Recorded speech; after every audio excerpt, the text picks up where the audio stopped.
Hidup sukses, bahagia, dan menang dalam banyak hal. Jika suami dan istri mau membaca amalan zikirnya Nabi Adam dan Hawa. Assalamualaikum warahmatullahi wabarakatuh.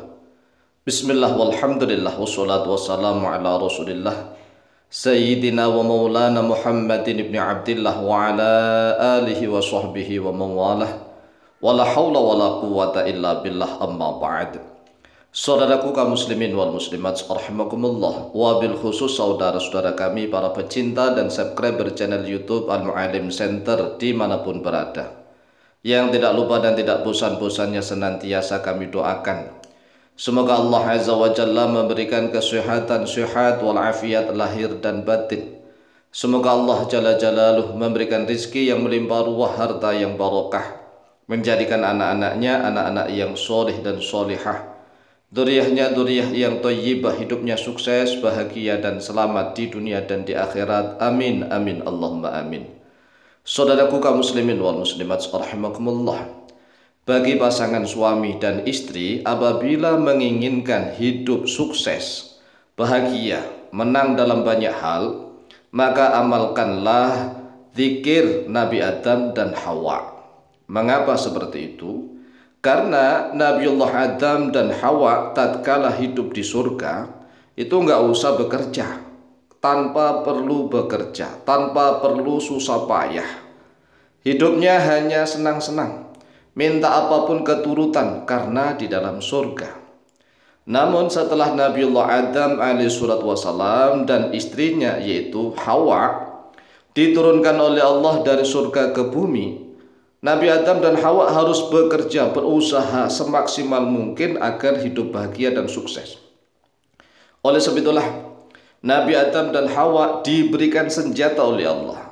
Diberikan senjata, dalam bahasa Jawa ageman, amalan, agar diamalkan oleh Nabi Adam dan sekaligus oleh Hawa. Jadi amalan ini dibaca oleh suami dan istri. Ini lebih bagus apabila sang suami mengamalkan dan sang istri juga mengamalkan. Namun apabila salah satunya tidak mau, ya diamalkan salah satunya. Misalnya istrinya nggak mau mengamalkan, ya suaminya yang mengamalkan. Apabila suaminya yang tidak mau mengamalkan, maka istrinya yang mengamalkan. Insya Allah tetap sukses, hidup bahagia. Hidup bahagia standarnya apa? Rizkinya banyak, melimpah ruah. Kemudian anak-anaknya soleh dan solihah. Kehidupannya senantiasa dimudahkan oleh Allah Azza wa Jalla, segala usianya barokah, pokoknya hidupnya barokah, penuh dengan kebahagiaan. Allah Azza wa Jalla telah berfirman di dalam surat Al-Baqarah ayat yang ke-37. A'udzu billahi minasyaitonir rajim. Bismillahirrahmanirrahim. Fatalaqqa Adam min rabbih kalimatin fataba alaihi innahu huwat tawwabur rahim. Fatalaqqa Adam, lalu menemui oleh Nabi Adam min rabbihi, daripada Tuhannya, kalimatin, pada beberapa kalimat. Jadi Nabiullah Adam mendapatkan beberapa kalimat. Ini kalimat dzikir maksudnya dari Allah Azza wa Jalla. Fataba alaihi, lalu menerima taubat oleh Allah alaihi kepada Nabi Adam. Innahu, sesungguhnya dia Allah wa tawwabur rahim, yaitu maha penerima taubat lagi maha penyayang. Nah, kalimat apakah yang dipakai oleh Nabi Adam untuk bertobat kepada Allah Azza wa Jalla, sehingga kehidupan Nabi Adam walaupun di muka bumi tetapi sangat sukses, bahagia. Rizkinya lancar, datang dari mana saja, mulai dari pertaniannya barokah, peternakannya barokah, segala usahanya barokah, mendatangkan rizki yang sungguh luar biasa, tidak kalah dengan kehidupan di surga. Ini kan sungguh luar biasa, yaitu kalimat yang tertera di dalam surat Al-A'raf ayat yang ke-23. Qala rabbana dhalamna anfusana wa illam taghfir lana wa tarhamna lanakunanna minal khasirin.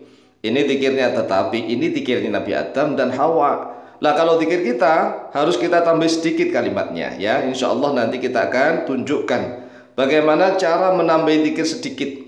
Qala telah berkata oleh mereka berdua. Qala setelah lam ada alif, berarti mereka berdua yaitu Nabi Adam dan Hawa berkata, Rabbana dhalamna anfusana wa illam taghfir lana wa tarhamna lanakunanna minal khasirin.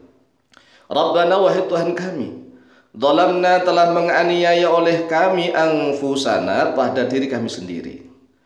Wa illam taghfir lana, dan jika Engkau tidak mengampuni bagi kami, wa tarhamna, dan jika Engkau tidak menyayangi kepada kami, lanakunanna, maka sungguh akan menjadi oleh kami minal khasirina, termasuk orang-orang yang rugi. Ini bisa dilihat dalam surat Al-A'raf ayat yang ke-23.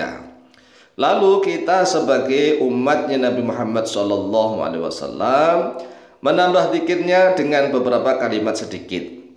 Jadi kalau Nabi Adam dan Hawa zikirnya diulang-ulang, Rabbana dhalamna anfusana wa illam taghfir lana wa tarhamna lanakunanna minal khasirin. Ini dibaca oleh Nabi Adam maupun oleh Hawa di mana-mana, mengakui bahwa mereka berdua telah mendolimi kepada diri mereka sendiri.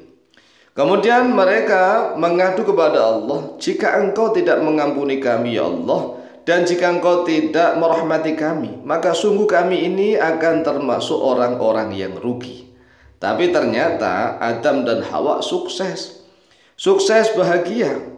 Karena barokah kalimat ini, kehidupan mereka walaupun tidak di surga, walaupun mereka hidup di muka bumi harus berusaha mati-matian, ya, bercocok tanam, kemudian peternakan, kemudian perikanan dan seterusnya. Ini semuanya sukses, barokah. Nah, kalau kita sebagai umatnya Nabi Muhammad SAW setelah membaca zikir Nabi Adam dan Hawa, ditambah dengan Rabbana ighfir lana wa tub alaina warhamna waj'alna minal muflihinal faizin. Lah ini tambahannya. Rabbana ighfir lana wa tub alaina warhamna waj'alna minal muflihinal faizin. Ini baik zikir dan doanya Nabi Adam maupun tambahannya, dua-duanya ini boleh diamalkan di dalam sujud sholat. Jadi kalau ingin mustajab, baca di dalam sujud.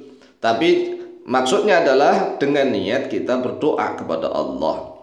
Kalau yang dimaksud membaca Al-Quran itu makruh, karena kalau sujud itu yang dimakruhkan membaca Al-Quran dan membaca sholawat kepada Nabi Muhammad SAW itu kalau menurut ulama ahli fikih. Mengapa? Karena baca Al-Quran itu tempatnya adalah berdiri. Tatkala berdiri kan baca Fatihah dan baca Al-Quran. Sedangkan untuk baca sholawat tempatnya adalah tatkala duduk setelah baca tasyahud, ya kan? Sehingga para ulama ahli fikih mengatakan kalau membaca Al-Quran atau membaca sholawat Nabi tatkala dalam keadaan sujud, maka hukumnya makruh, tapi nggak sampai haram. Tetapi ada juga ya sholat-sholat tertentu ya sunnah yang di dalam sujud membaca Al-Quranul Karim. Oleh sebab itu ini boleh diamalkan di dalam sujud dan boleh diamalkan setiap sujud dan boleh sujud terakhir saja, serta boleh diamalkan di mana saja kapan saja asalkan mengamalkan. Ya, kalau ingin hidupnya bahagia dan sukses, rezekinya gampang, urusannya dimudahkan oleh Allah, semuanya akan sukses dan bahagia serta menang begitu. Karena maknanya Rabbana ighfir lana, ya Allah, ya Tuhan kami, ampunilah untuk kami dan terimalah tobat atas kami, serta sayangi kami dan jadikanlah kami termasuk orang-orang yang sukses dan orang-orang yang menang dalam segala hal. Demikian, silahkan dihafalkan dan silahkan diamalkan, insyaallah mustajab bismillah. Wallahu ta'ala a'lam bishawab.